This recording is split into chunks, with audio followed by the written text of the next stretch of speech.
Welcome to the Organic Writing Process, the show that empowers your subconsciousness so you can create your story organically. I am Ingo Hampe, and today I would like to talk about the spark that lights the fire, or speaking more organically, the seed your story will grow of. Where do you find these seeds, and how can you tell whether it's a good seed or not? To write what you know is a very common advice, and as other people say, it's a very misunderstood advice. It's a great advice when it comes to writing about emotions, about fear, about love, about hate, about anxiety and longing, but it doesn't really help you if you would like to create a story from the beginning to the end. Why is that so? Well, you're repeating your own life or what you know, and that doesn't give you the energy. You will not go through the whole process with repeating what you already know. So, once again, where can you find these seeds? And well, you can find them almost anywhere. There's a huge variety and possibilities. Of course, you can find them in your own history. You can also find them in newspaper articles or in the work of other authors, or you can find them in your own observations. Well, as there are so many possibilities, how can you tell whether the seed you have found is a good one and the story will grow?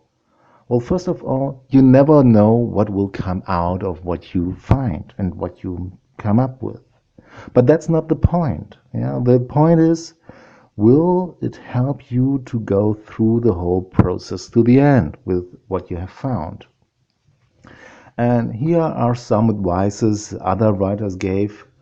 Ray Bradbury says, for example, the first thing you have to be is excited. Or somebody else said, well, write what you're passionate about. That will give you the energy to create a good story. Or combine something very common with something extraordinary. And the contrast between these two things will help you to create the story.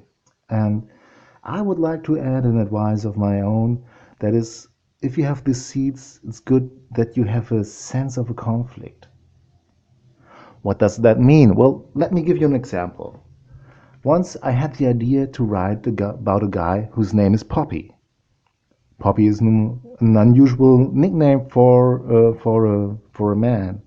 So I looked for an explanation. I looked for a family name that will explain his nickname Poppy, and I found Pawlowski. Pawlowski is a quite common Polish name.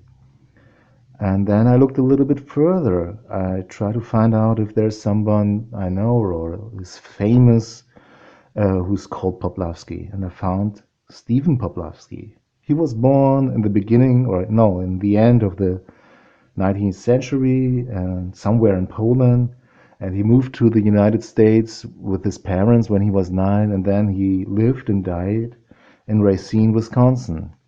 And Pawlowski is the inventor of the blender, that utensil you can find in almost any household. But yet, there's a small paragraph about him on Wikipedia. So that's where I got hooked. How does that come? I mean, that never would happen to Steve Jobs. Yeah? So there's a gap between the legacy Pawlowski gave to the world and what we know about him. So, and that's something I would like to find out about. Yeah, that's when my mind started working. Yeah? So I wanted to fill this gap.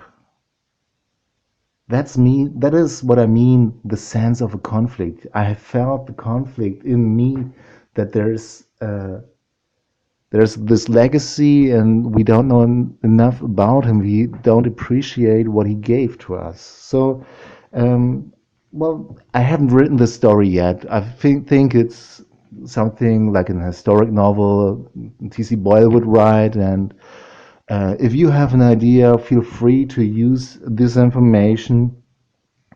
But what I wanted to explain with this example is the gap is the story. Yeah, that's what your mind is made for. He's trying to fill the gaps between what you know and what you don't know. And with this, you can create your story out from a very small seed to a full grown plant. Well, good luck to you. And that's it for now. I hope you enjoyed this little show. And if you like it, please share it, leave a review. And if you would like to talk about your experience, you can leave a message on my command section on my website. That's roningo.de. Have a nice day. Bye.